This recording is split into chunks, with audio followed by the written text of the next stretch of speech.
Patrick sat in his favorite chair, in the same place in which he had been sitting for the last 5 years. It was a Christmas gift from his ex-wife. Who gives a recliner chair as a Christmas gift? But she knew him well. She knew him well enough to know that this chair would be the perfect gift for him, even if it was a stupid gift for anyone else. It was so comfortable, as if it had been made especially for him. The cup holders were great for holding everything he drank. The Bluetooth speakers on either side of the headrest made him feel like he was bathed in sound, and many nights in a row he fell asleep on it with his feet up. This chair was the only thing he had left from his previous life. His daughter lived with her in the house from which he was kicked out. She lived with the dog he bought her as a Christmas present. The dog was mostly walked, bathed, and fed by him. All she did was hold him close to her. He sighed. His first Christmas alone, just him and his chair. His cell phone rang. When he saw who was calling him, a puzzled expression appeared on his face. Taking a quick glance at the clock on the opposite wall, he saw the last minutes of the longest Christmas Eve he had ever experienced. Should he even respond? He could have just let the call go to voicemail. But the curious, masochistic part of him was drawn to the call. It was the kind of scab that you couldn't help but pick at. "Hi, Kendra," he said, picking up the phone. "Hello, Patty." There was still the same sadness in her voice that she always had lately when they talked. And yet it was mixed with the sweetness he had always known. There was silence between them for a moment, but it was not empty. It was filled with 15 years of memories, both happy and sad. Patrick finally interrupted him by saying, "To be honest, I didn't expect to hear from you this year." "Why?" she asked quickly. "We promised to always be the first to wish each other a Merry Christmas no matter what. Do you remember?" He chuckled at that. "Because keeping promises is your business, right? Patrick, you're right. My fault. Water under the bridge." They paused again, giving her a chance to accept his apology. This time, she spoke first. "So, do you have any plans for tomorrow?" "Not really, besides giving Jessie her gift when you bring her over tomorrow and having dinner at my parents' house." "So, what about you?" "There's really nothing," she said, although they both knew it was a lie. Patrick thought about leaving it unanswered, but he couldn't help it. Those damn scabs. "So, you're not doing anything with... what's his name?" She sighed. Hearing him mention her boyfriend without saying his name was like dumping a bucket of ice water on her. "You mean Sean?" she asked, completing his tactical thrust at her. "Yes, Shauna." He tried but couldn't hide the bitterness in his voice. Just saying that idiot's name made him need a heartburn pill. Patrick couldn't help but relive this moment. In fact, it was more than a moment. A whole hour has passed. An hour of reading those damn text messages and detailing her 2-year affair. Each of them tore more pieces from his heart. By the end, all that was left was an empty pit in the middle of his chest. Kendra sighed sadly. "Well, if you must know, we're going to his parents' house after we drop Jessie off." How original. A tear rolled down Kendra's cheek. Patrick, of course, couldn't see this from his side of the phone, although he probably wouldn't have noticed even if she was standing right in front of him. He was busy feeling his own confusion. Pouncing on him, Kendra spat. "I don't understand why you're so angry. Either way, you don't care. It was you who abandoned me, remember." This only made him laugh out loud. The way she always managed to turn things upside down was her gift. If she had a superpower, it would be to project her subjective experiences onto other people. And not the kind of astral projection that would actually be a cool power. No, it was just good old-fashioned projection, not taking responsibility for anything. "What's so funny?" she asked angrily. "Why don't you ever take me seriously?" "Because you're full of shit, Kendra. That's why." "Am I full of crap? Am I full of crap?" "Yes," he said, still slightly surprised. "Was I the one who abandoned you? In fact, so... the 2-year affair had nothing to do with this? All those times you sat next to me, watched movies with me, but texting him had nothing to do with it? This fucking 3-day weekend where you, flew away to take care of your sick mother. I understood, she shouted in his ear, interrupting his tirade. She was right to do so because he still had plenty of ammunition. Really, Kendra? Do you really understand? By this time, her voice had reached tears. Her next breath came out ragged, as if she were fighting a scream. Yes, I understood. I screwed up, Patty. I screwed up big time. I was selfish. I took you for granted. I destroyed our family. I understand. Every morning I wake up to a daughter who hates me. I walk around the house that seems empty without you, and every night when I lie down, all I can think about is, no, you, motherfucking, don't you dare. No matter how hard Patrick tried to keep his cool, those walls were crumbling. Why couldn't he control himself? Why could she still bring him to this state? I don't dare. What, Patty? Tell the truth? Why? Can't you come to terms with the truth?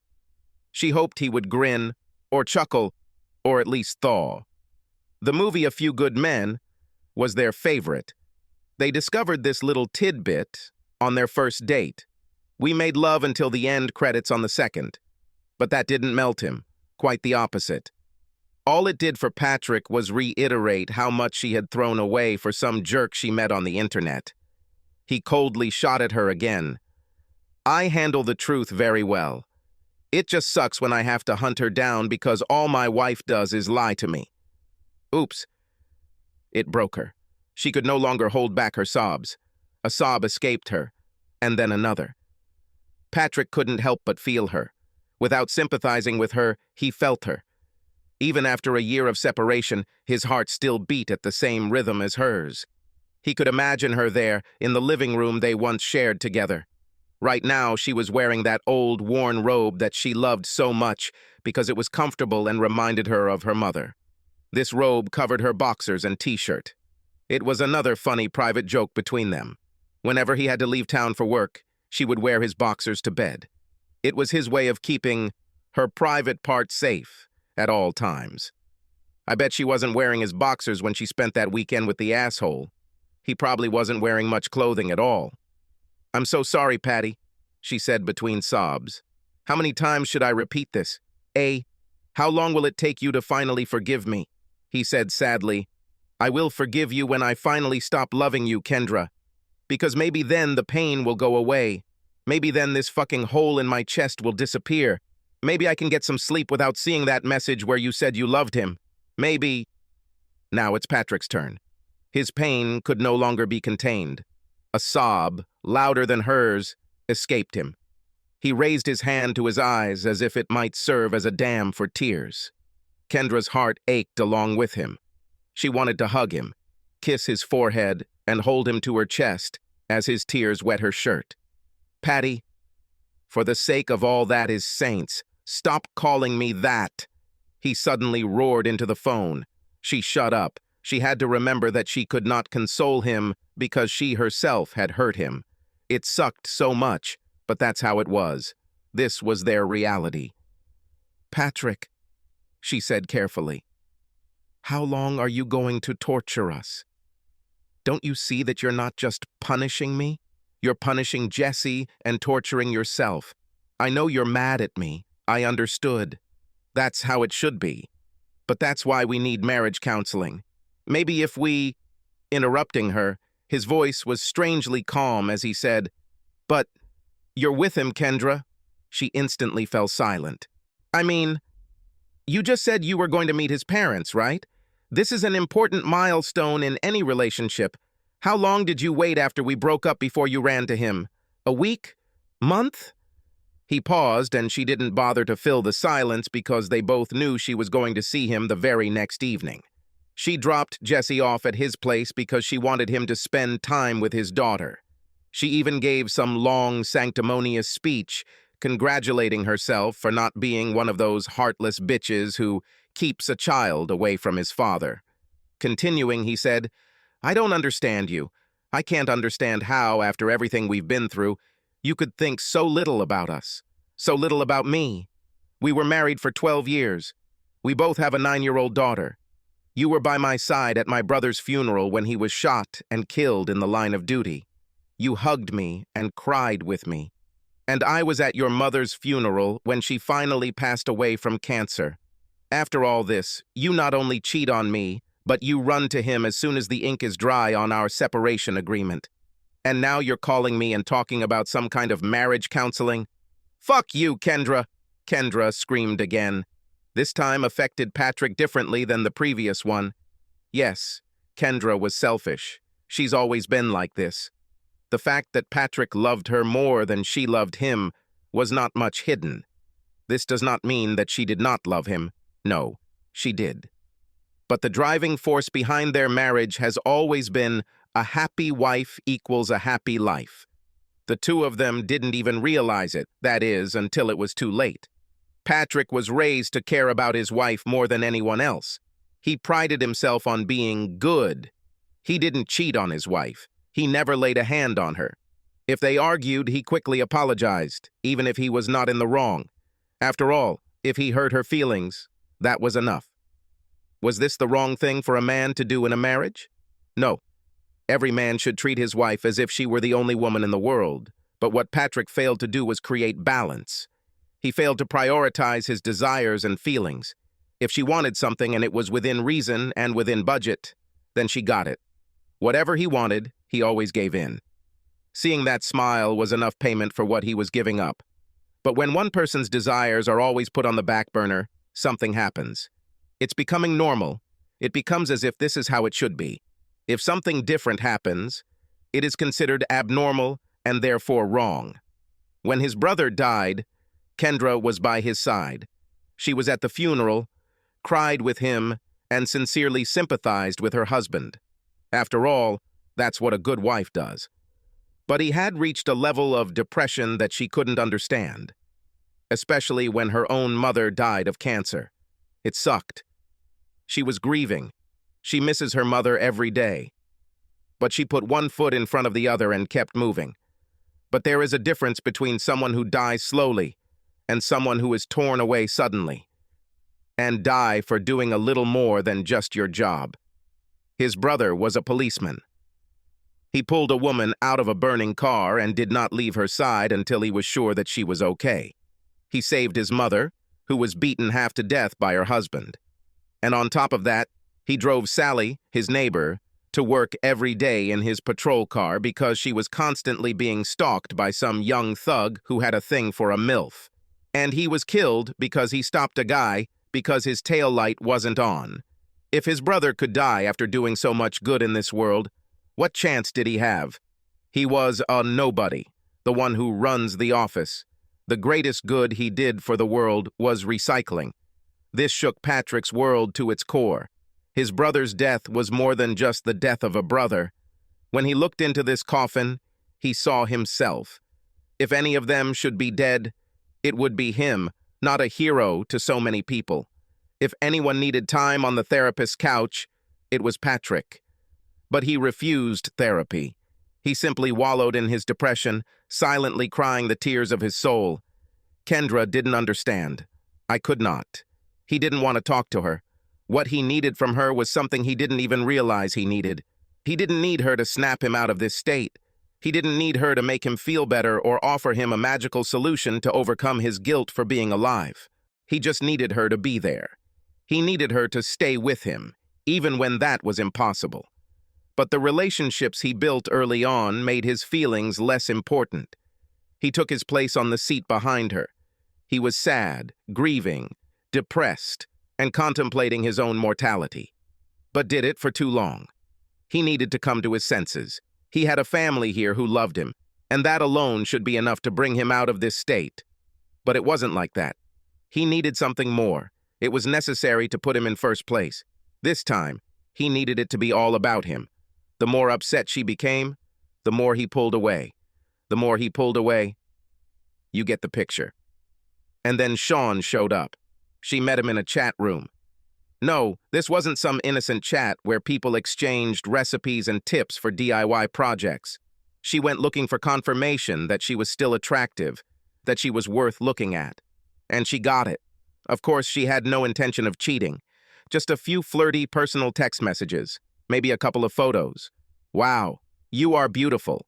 He wrote her a message.